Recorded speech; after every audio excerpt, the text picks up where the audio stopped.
Alright then, in today's video I'm finishing my best of lists of the year with my list of the best classics that I read in 2020. Going through this list I actually realised that I read a lot of classics this year, and also I read a lot of tomes this year. So if you're looking for some behemoth classic books to read, then this is definitely a list for you. So starting off with one of the most difficult books that I read this year, probably the most difficult book that I read this year, and that is Ulysses by James Joyce, published between 1918 and 1920. Ulysses, on the surface anyway, is a pretty simple story. It tells the story of three main characters on one day in their lives in the city of Dublin. We have the husband and wife, Leopold Bloom and Molly Bloom, whose relationship is on the rocks, and we have a young but down on his luck artist, Stephen Dedalus. Throughout the day, the lives of these three characters intertwine, and we spend most of our time focusing on Leopold Bloom, then on Stephen, and then Molly gets a chapter of her own at the end of the book. Now, despite having that very basic plot setup that I gave there, this book is probably one of the most complex and difficult to read books that I read this year, and probably that I will ever read. Every chapter has a very distinctive prose style, and Joyce spends a lot of time trying to capture what it is like to think in someone's mind. So in the prose, there are lots of kind of thought trains that just go into very weird places, and it's really hard sometimes to understand what a character is thinking, what the connections that they are making in their minds are, and there's also a lot of allusions to other famous works of literature, especially things like Shakespeare and the Bible. The book also references the Odyssey by Homer a lot, and it is actually meant to be a shadow story of the Odyssey. And on top of that, you have some just really dense prose. Molly's chapter at the very end of the book has no punctuation in it, or very little punctuation. One of the chapters is told like a play, and it is basically just this really long hallucination for about 100 pages. And in one chapter, Joyce tries to go through the evolution of language, taking us from some really ancient Greek style writing all the way up to a very modern and futuristic slang style of writing. Now I actually, surprisingly, managed to read this twice this year. Once I kind of read through it reasonably quickly on my own, and then after I read it on my own, I decided to read it again with some friends as part of a book club. I actually thought that this way of reading the book worked really well, and if I was to recommend anyone to read this book, that's how I would recommend that you read it. If I was to recommend to you to read this book, I would definitely recommend reading it in a group like that, partly because it's nice to have the moral support. It's also good because, like I said, it's quite hard to read and know what's going on. So if you read it, with 2 or 3 other people, then you can all kind of try and piece together what's going on, which did help for understanding the book a lot more. It was also quite fun because even though it's a very challenging book, and I'm not going to lie, sometimes it can be quite boring to get through because it's so challenging, doing it in a more social way, in a group, just made it all the more interesting and all the more engaging. Next on the list we have Moby Dick by Herman Melville, published in 1851. Moby Dick follows the narrative of Ishmael, who is a sailor, on board the ship of an obsessive sea captain called Captain Ahab, who is going on a quest to hunt this giant whale, Moby Dick, in order to get revenge on Moby Dick because Moby Dick bit off Captain Ahab's leg. Now I really wasn't expecting to enjoy this book at all. It was just one of those classics that for some reason I imagined would just be really long and stuffy and boring, and then when I read it I was completely blown away because it was none of those things. That might have been helped by the fact that I listened to it in audiobook. I do find that classics, especially if we're going really far back in time, do tend to do better, at least for me, in audiobook form. But either way, I enjoyed this from start to finish. Structurally, I found this book very interesting. It's told mainly through Ishmael's perspective, and at the beginning of the story, Ishmael is very present in the story. Before he goes on Captain Ahab's ship, we spend a lot of time with Ishmael as he builds this very sweet friendship with a savage cannibal called Queequeg. And as a reader, you think that the story is going to be, focusing on this quite a lot. But the moment we get onto the ship, Captain Ahab's story dominates, and Ishmael becomes basically an invisible narrator throughout the book. In fact, sometimes it even feels like this is a third-person narration rather than a first-person one. That's just how absent Ishmael is some of the time. The story also has several interludes in which Ishmael will describe in excruciating detail the process of capturing whales and also give us facts about whales themselves, as well as looking at how whales appear in art and literature throughout the ages. Surprisingly, this didn't feel really boring in a way that some exposition dump style things can be.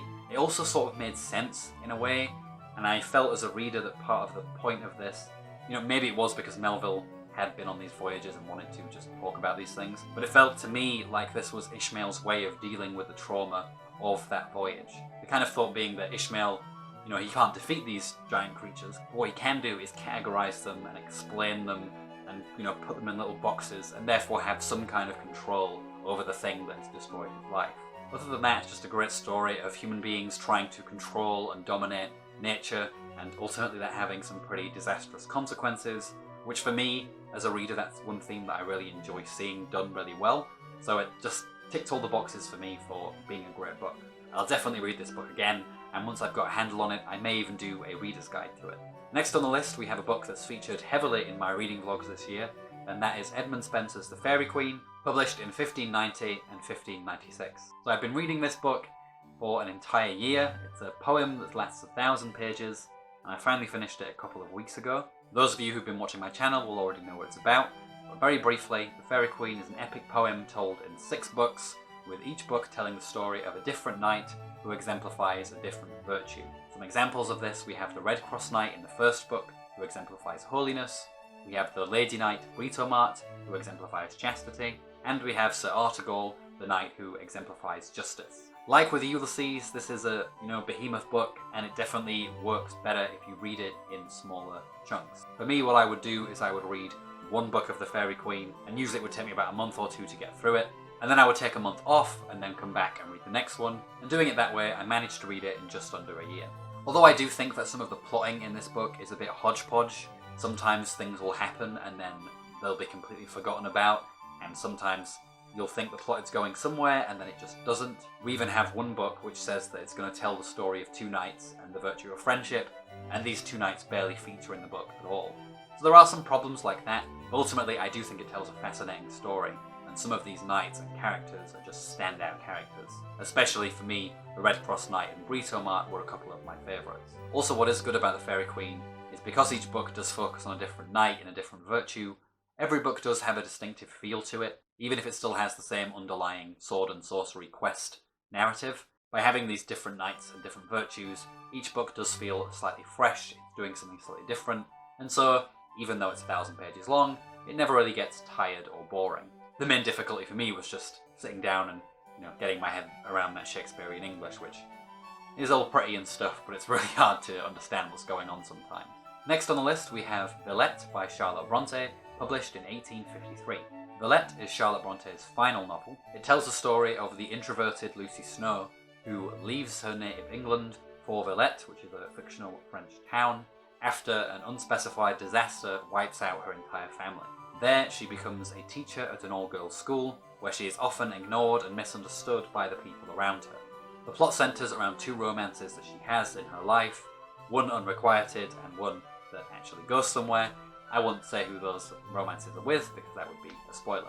Now, this is definitely a difficult novel, and anyone who is familiar with Charlotte Bronte through Jane Eyre will probably be quite surprised by the difference between the protagonist in that book and the protagonist in this book.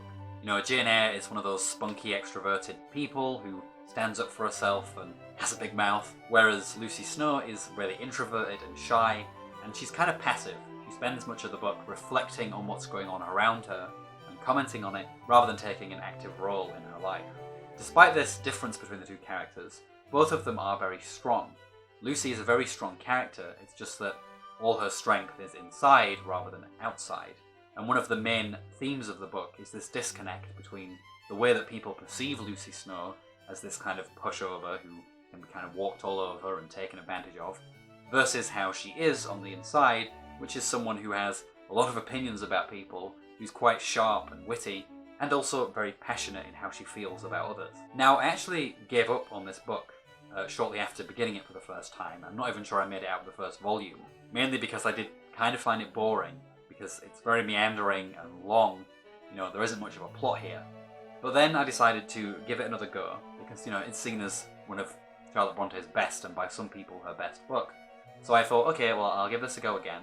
And I sat down and really focused on the book. And after about 100 or so pages, I actually really got into the story and began to kind of empathise with Lucy Snow and kind of appreciate the kind of meandering, reflective prose. And ultimately, when I finished the book, I thought that Lucy Snow was an even better protagonist than Jane Eyre. She just has so much more to her personality. You know, like I said, she seems like this shy, introverted, nice person, but at certain times in the book she can be pretty critical, at least in her head, about the people around her. She also openly toys and plays with the reader. Sometimes she deliberately withholds information from the reader in order to make the story more dramatic, and at the very end of the book, she leaves us with a pretty cruel cliffhanger. Also, I just think Bronte does a really good job telling this very intimate personal story of someone who is writing her memoirs, essentially, reflecting on her youth. She just tells this really pensive, melancholic story of this woman who hasn't had the most interesting life by any stretch, and yet somehow in these pages manages to tell a story that is really fascinating without the need for, you know, much in the way of big dramatic events going on. I would definitely recommend this to anyone who wants to get into the Brontes, but I would also say that, like Wuthering Heights, it's one of the more challenging books from the Three Sisters. Okay, next on the list we have Candide by Voltaire, published in 1759. Candide is a really funny satire of the philosopher Leibniz. I won't get too much into the details, but essentially Leibniz was a philosopher who had this view that the world in which we live is the best possible world. There is no world that could have existed that would be better than this world, and the reason for that is because God created the world, and since God's perfect, he would only have created the best possible world, and this is it.